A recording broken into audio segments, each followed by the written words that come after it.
Hey, good morning, people. Welcome to Devotions today. I hope you're in for a tremendous day. We're talking about keeping the faith. This is something that Paul said to Timothy. He said to Timothy, at the end of the day, this is the one thing that you do need to do, amongst two others, keep the faith. Yesterday, we said you can't keep what you don't have, so we spoke about faith being a choice. Can I add to that thought today by saying faith is not an all or nothing thing?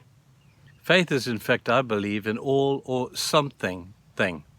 If you have faith, the grain of a mustard seed, that's just something, but it's something. You can't have faith of nothing and expect it to grow to faith for everything. Faith begins with a small beginning. That choice we spoke about yesterday, man, that's a good choice. And that's the beginning of your journey of faith. But it's not an all or nothing, it's an all or something. But all you need for that something, just a grain of mustard seed. That's the size. And Jesus said that can grow into one humongous, great, big tree. But here's the interesting thing. In Matthew 13, Jesus is talking about the all situation, the journey that we have to become all faith, all faithful to God, and understand God from the context of an allness of our faith. And he tells a beautiful parable about a man who was walking in a field, and the guy saw a treasure glittering in the soil, and he looked at it and he said, man, I really want this treasure. So he went back and he went to his wife and he said, we're going to sell everything. And she said, what for? He says, because I found something that is worth everything.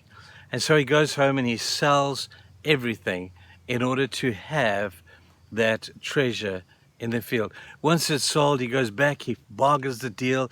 The guy charged him a lot of money. He didn't care. He gave everything, all he had, so he could possess all of that. Then Jesus went on to tell another parable, very similar, about a guy who wanted a pearl of great price. And he knew this pearl was worth every rand that he could raise and every dollar that he could find.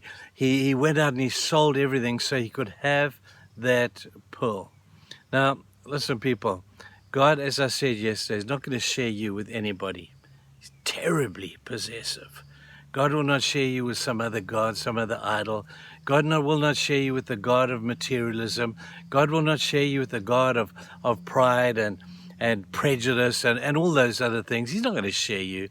He wants all of you.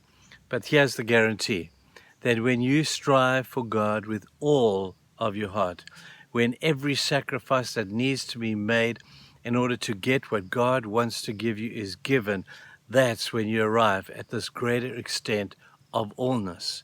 So if the mustard seed has been planted, that's the beginning of the journey. And I hope and pray that every day that you will love God and have faith more today than you did yesterday. That'd be really cool. That's growth.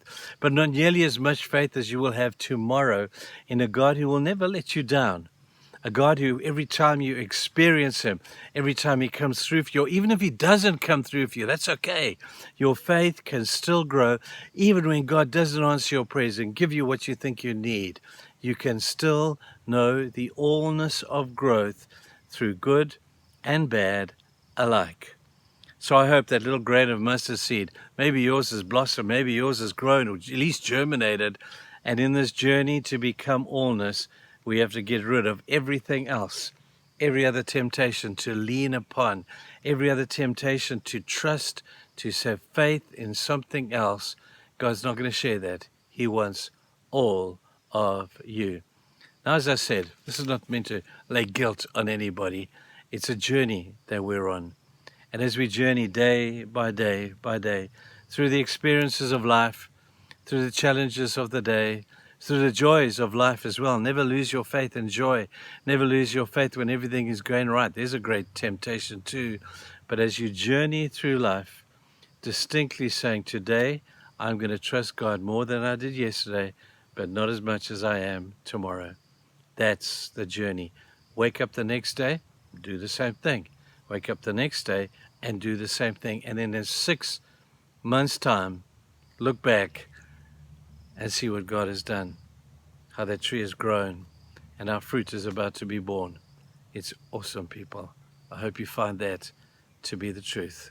It's not all or nothing, it's always all or something.